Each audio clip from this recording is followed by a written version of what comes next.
Hello and welcome to part one of the Reclaim Your Power series. My name is Sharon O'Brien and today we're going to talk about language and speaking with compassion.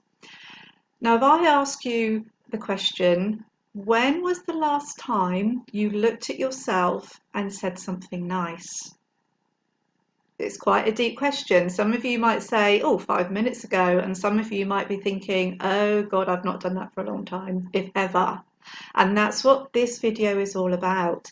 It's about looking at the ways that we speak to ourselves, the language that we use, and how we can change that around so that we are being more compassionate, more loving, and more respectful to ourselves. And this is a really big thing. There's lots around at the moment about sending love, about being love. Love is the greatest emotion, love conquers all, and all of that is so true, it really does. But there's another little bit to it, and that's respect. If you respect yourself, you cannot do yourself harm in any way. If you love yourself, you can dress that love up as, well, I'm starving myself because I love myself so much I want to lose weight, or I'm doing this so much to show myself love. And you can kind of hide behind it a little bit. With respect, you can't. If you are respecting your body, you can't be starving it, because that's not showing it respect. So the language and speaking with compassion is about self-love, but it is also about self-respect. And there's lots of things that we do, lots of things that we say in our society that kind of enable that derogatory language to keep going. English language is actually quite negative when you start listening to it, so it will take a little bit of focus and a little bit of effort to routinely swap that around. And in this video, we'll be going through a little bit of that. Language is really interesting because language evolves and it changes. If you ever heard, if you hear a load of teenagers speaking, half of it you don't understand because they're just using words in a way that just don't make sense to you. I remember when they first started using sick as something really cool. So, oh man, that's sick. And I'd be like, really? That's not good. But not realizing that the meaning and the context of that word has changed. And that happens a lot. It's always happened. This isn't a recent phenomenon. It's happened way back, way back, medieval times, beyond that language does evolve. And this is the next step, really. It's just changing our language from something that is very outward and directed sometimes negatively, and bringing it inwards, and it's, let's make it positive and loving and respectful. Psychologically and neurologically speaking, the words that we use have a definite impact on how we're feeling, and it has a definite impact on how we're living. You might be familiar with the law of attraction and the abundance theory. You may not be. Don't worry if you're not. I've got a video coming up about that you might be interested in. But it's kind of what you give out, you get back, and that you are the creator of your own reality. And it sounds a little bit weird. It sounds a bit out there that, only hippies think this, or, all of that kind of thing. But actually, it's metaphysics and it's based in science. So quite literally, if you're going around thinking constantly, oh, you're fat, you're tired, you're past it, you're not as young as you used to be, you can't do it, you're useless, you're thick, you're not intelligent enough, all of those really, really horrible things that we do say to ourselves at some point, then that's what you're going to see. You're going to see somebody who's fat and unintelligent and tired and all of those things, and it will become a self-perpetuating belief.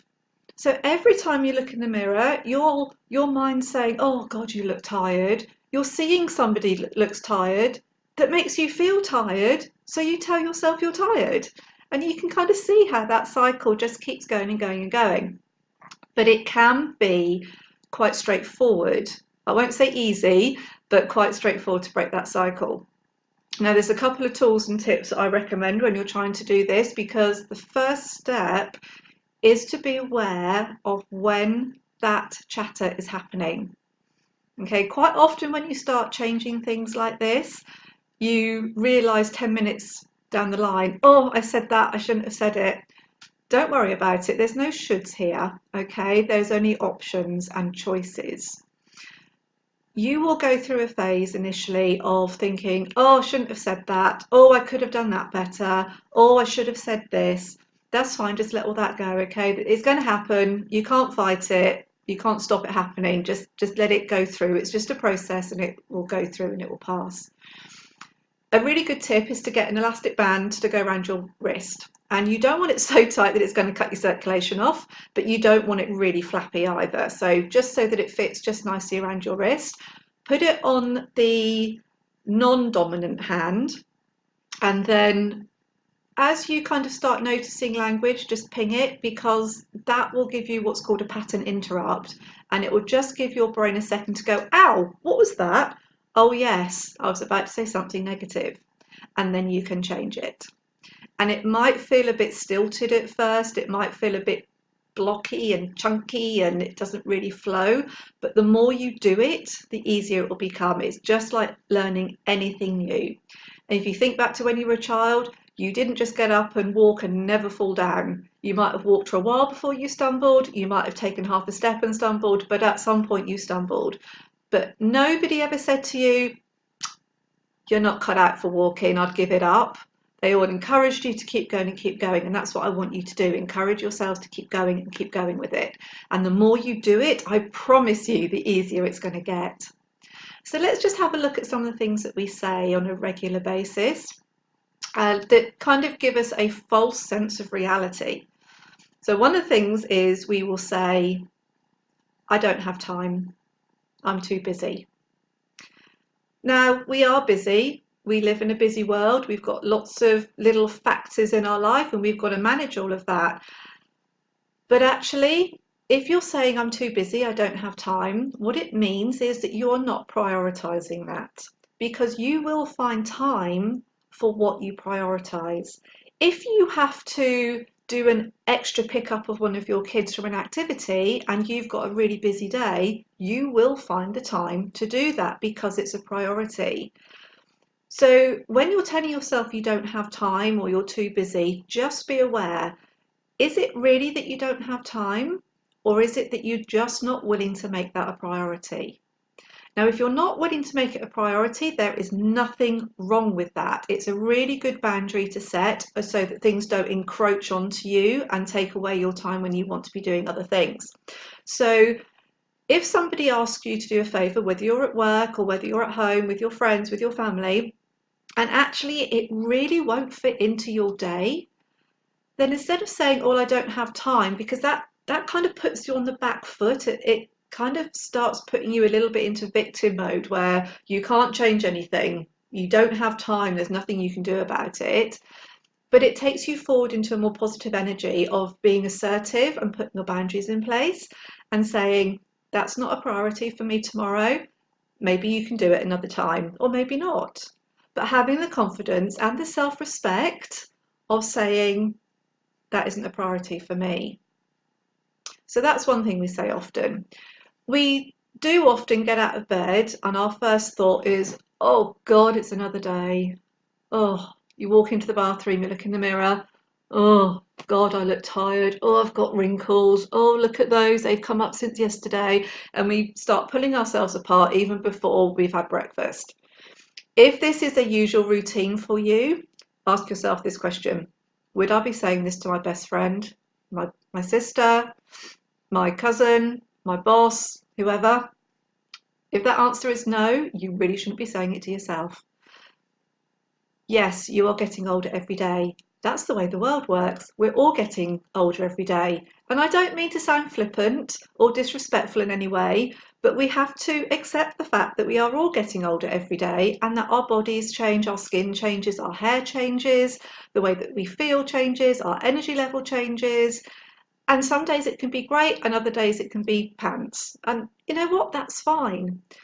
So just for a week, if your routine is to pull yourself apart before breakfast or as you're putting your makeup on for work or when you're going out, just for a week, keep snapping that elastic band and remind yourself to say something nice. Just find one nice thing to say, okay? If you don't feel that you can be, you know, really over the top with it and tell yourself that your hair's beautiful and your eyes are amazing and your skin's glowing and you know, all of those kind of things, just find one little thing that you can look at yourself in the mirror and say kindly and compassionately to yourself. Okay, now maybe you look in the mirror and you kind of, oh, I've got wrinkles around my eyes, or maybe I need to look at having a facelift. So instead of saying that, maybe concentrate less on the little crow's feet if you've got them, and maybe on your eyes, because eyes are beautiful. You know, they're so intricate and they allow us to see so much of our world. Maybe concentrate, have a really good look at your iris, the coloured bit. It's fascinating, all the different colours. I've got on this side a patch that's darker, so I have hazel green eyes, but I have a little patch here that's a dark brown. And it's quite fascinating to look at close to a mirror. And when you're looking at something so beautiful and so delicate, you forget about everything else. So pay your eyes a compliment, look deeply into them and say, my God, these are amazing. You know, they're helping me see. Pay yourself little compliments. If you've got a particular outfit that you feel fantastic in, put it on for the hell of it. Don't save it for best. Don't say, well, I can't wear that because that's for best. Just put it on, even if you're just going to sit down and watch TV for half an hour. Put it on and look at yourself in the mirror and tell yourself, oh, this is great. Yes, I like this. Oh my God, you look amazing. And just enjoy it. It's not big-headed and arrogant to do that, okay? I know that lots of us, when we were growing up, we were taught not to be big-headed, not to be arrogant, don't think that we're above everybody else. This isn't about that. This is about talking to yourself compassionately with love and respect. Practice small changes and build them up gradually. If you start kind of really at the top, you'll probably feel really silly and feel really embarrassed, and you'll just give it up. So if you need to, just start small. That's perfectly okay. So start by paying yourself really small compliments in the morning.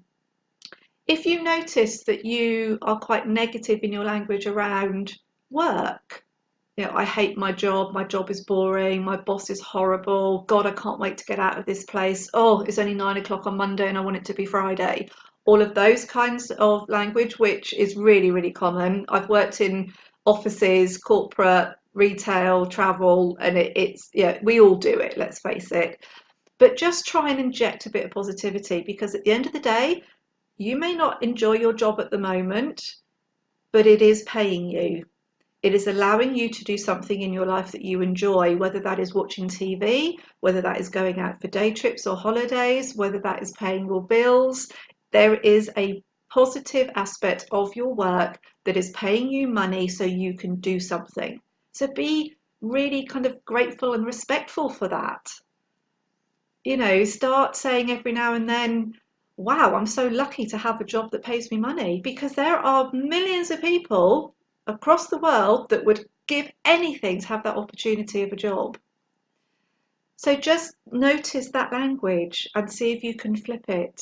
And it can literally be flipped to the opposite. You don't have to come up with some wonderfully flowery wording. It can be, I hate my job allows me my lifestyle. It's a different feeling. It's a really small change, but going from, oh, I hate my job, I don't want to be here, it's boring, it's this, that, and the other, to my job pays me the money, I can do this that I really love doing, or my job allows me to spend time with people that I like. You know, most people have at least one person in their job that they get on with really well. Well, if you didn't have that job, you might not have met that person. So that's something to be quite grateful for. So maybe that's a flip that you can do. You can move on from jobs, but it can be hard. So it's not always a case of, well, if you don't like your job, move on. Change your language around it. Try and treat things as a learning experience. Get curious about them. If you get some negative feedback from your manager, then flip that round to the positive so that you can learn and grow from it. If you're not reaching targets, which is a really common one, you know, you get told off by a manager, you're not reaching targets, have the conversation. Don't just kind of accept it and kind of, oh God, yeah, it's another thing I don't do. This job sucks. Flip it round, take control of it. You know, your manager is supposed to manage you. If you don't know how to improve, they're supposed to be there to help you improve. So if you're not doing what you need to do, find out how you can improve, treat it as a learning experience, and then be grateful for it. And then you've got that saying of, my God, I'm so lucky I've had this opportunity to learn and grow. So really small changes, but consistently made. Get the elastic band around your wrist, so every time you notice negative sayings coming into your mind, you can just snap it, interrupt that thought, and consciously replace it with a positive. If you've got some good friends, it's really great fun to get them involved as well. And if they notice your negative language patterns, they can remind you to ping your elastic band. If they have negative language patterns as well, you can make it into a little bit of a game between you, you know, to kind of like, oh no, you've got to ping your band now. Oh no, you've got to ping your band. Come on, change it around, swap it up, you know, and just get a little bit of fun around it. Because, you know, life is supposed to be fun. It's not supposed to be dull and drab and hard work.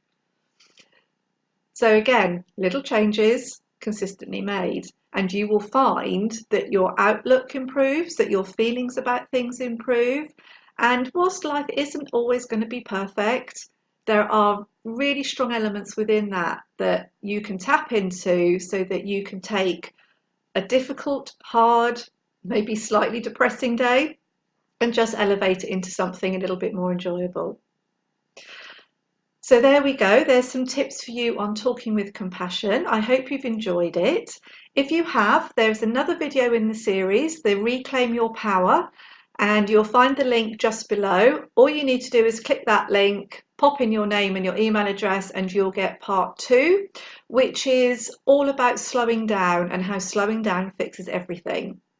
If you've got any comments or questions for me, please don't hesitate to contact me. You can pop over to www.themidlifemiracle.com, or you can go to the Facebook page, which is facebook.com/The Midlife Miracle, or you can email me on contact@themidlifemiracle.com.